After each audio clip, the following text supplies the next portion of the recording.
আসসালামু আলাইকুম। হ্যালো প্রিয় শিক্ষার্থী, তো তোমরা যারা ডিগ্রি প্রথম বর্ষ রয়েছো, আজকে এই ভিডিওটি তোমাদের জন্য।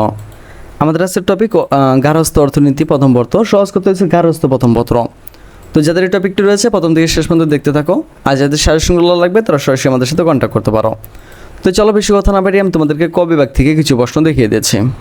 আমাদের 1 নম্বর প্রশ্ন, গার্হস্থ্য অর্থনীতি কী? উত্তরটা হচ্ছে গড়ের আয় ব্যয়ের হিসাব রক্ষণাবেক্ষণ ও পরিচালনাকে গার্হস্থ্য। তো আমাদের ফেসবুক গ্রুপ হচ্ছে যেটা BD study apps by Abdullah, আর আমাদের ফেসবুক পেজ হচ্ছে যেটা বিডি স্টাডি অ্যাপস। তো তুমি চাইলে এগুলোতে অ্যাড হয়ে যেতে পারো। তো অ্যাড হলে আমাদের সম্পর্কে অনেক কিছু জানতে পারবা। অর্থনীতি বলে। পুষ্টি তত্ত্ব কী? পুষ্টিহীনতা, পুষ্টি অজ্ঞতা দূর করার জন্য গার্হস্থ্য অর্থনীতিবিদ যে সুষম খাদ্যের মেনু উদ্ভাবন করে তাকে পুষ্টিতত্ত্ব বলা হয়। পরিকল্পনা কী? স্বল্পমেয়াদী ও দীর্ঘমেয়াদী লক্ষ্য অর্জনে ভবিষ্যৎ কর্মসূচির মানচিত্র অঙ্কন করাকে পরিকল্পনা বলা হয়। গৃহ ব্যবস্থাপনার সংজ্ঞা দাও। গৃহ ব্যবস্থাপনা অর্থ হলো পরিবারের সদস্যদের চাহিদা অনুযায়ী সকল জিনিসের যোগান দেওয়া। গৃহ ব্যবস্থাপনা দর্শন কী? অর্থনৈতিক সচ্ছলতা ও উন্নত সাংস্কৃতিক মূল্যবোধের অধিকারী একটি আদর্শ পরিবার গঠনই গৃহ ব্যবস্থাপনার দর্শন। সময় ব্যবস্থাপনা বলতে কী বোঝা? উত্তরটা হচ্ছে সময় ব্যবস্থাপনা হচ্ছে একটি পরিকল্পনা প্রক্রিয়া যা দিয়ে ঠিক করা হয় কোনো নির্দিষ্ট কাজ করতে কতটুকু সময় ব্যয় করা উচিত। গৃহ ব্যবস্থাপনার ধাপগুলো লিখো। মনে রাখবা, গৃহ ব্যবস্থাপনার ধাপগুলো হচ্ছে পরিকল্পনা, সংগঠন, নিয়ন্ত্রণ ও মূল্যায়ন। সিদ্ধান্ত গ্রহণ বলতে কী বোঝো? একটি কাজ শুরু করার পূর্বে সে কাজটি কীভাবে শুরু করলে সুষ্ঠুভাবে সম্পাদন করা যাবে সে বিষয়ে যে পরিকল্পনা করা হয় তাকে সিদ্ধান্ত গ্রহণ বলা হয়। একক সিদ্ধান্ত বলতে কী বোঝো? উত্তরটা হচ্ছে কোনো ব্যক্তি নিজের ইচ্ছায় সিদ্ধান্ত গ্রহণ করে তাকে একক সিদ্ধান্ত বলা হয়। দলীয় সিদ্ধান্ত বলতে কী বোঝো? দলীয় সিদ্ধান্ত বলতে বোঝায় কোনো দল বা কমিটিতে দলগতভাবে যে সিদ্ধান্ত নেওয়া যেখানে সব কিছুতে সবার দলগতভাবে সম্মতি থাকে।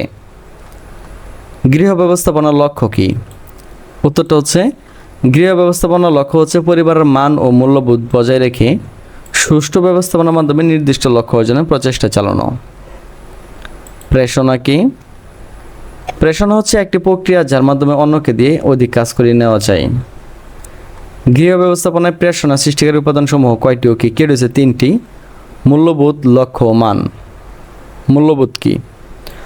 সমাজস্থ ব্যক্তিবর্গের সত্য মিথ্যা, ন্যায় অন্যায়, উচিত অনুচিত, কাঙ্ক্ষিত অনাকাঙ্ক্ষিত ইত্যাদি বিষয় সম্পর্কে সমন্বিত ধারণা আদর্শরূপ হচ্ছে মূল্যবোধ। মনোভাব কী? কোনো কিছুর প্রতি মানুষের নিজস্ব অনুভূতিকে মনোভাব বলে। লক্ষ্য কী? পরিকল্পনার মাধ্যমে যখন উদ্দেশ্যকে সুনির্দিষ্টভাবে প্রকাশ করা হয় তখন তাকে লক্ষ্য বলা হয়। লক্ষ্যের শ্রেণী বিভাগ করো। উত্তরটা হচ্ছে লক্ষ্য 3 প্রকার বা 3 শ্রেণীর। দীর্ঘমেয়াদী বা চূড়ান্ত লক্ষ্য, মধ্যবর্তীকালীন বা স্বল্পমেয়াদী লক্ষ্য, তাৎক্ষণিক লক্ষ্য। প্রচলিত মান কি? সমাজে প্রচলিত আইন, রীতিনীতি, নিয়মকানুন দ্বারা যে মান নির্ধারিত হয় তাকে প্রচলিত মান বলা হয়। জীবনযাপনের মান কি? মনে রাখবা, জীবনযাপনের মান হচ্ছে ব্যক্তির ভোগ করা পরিমাণগত বা গুণগত দিক। মূল্যায়ন কি? পরিচালনা পদ্ধতির সর্বশেষ স্তরের নাম হচ্ছে মূল্যায়ন। তো এইভাবে আমাদের ক বিভাগ, খ বিভাগ, গ বিভাগ প্রশ্ন প্লাস উত্তর সহ সাজানো রয়েছে। তুমি চাইলে আমাদের সাথে কন্ট্যাক্ট করে এগুলো খুব সহজে নিয়ে নিতে পারো। তো আজ এখান থেকে বিদায় নিচ্ছি, কথা হচ্ছে একটি নতুন ভিডিওতে। সে পর্যন্ত সকলে ভালো থাকো, সুস্থ থাকো এবং আমাদের সাথেই থাকো।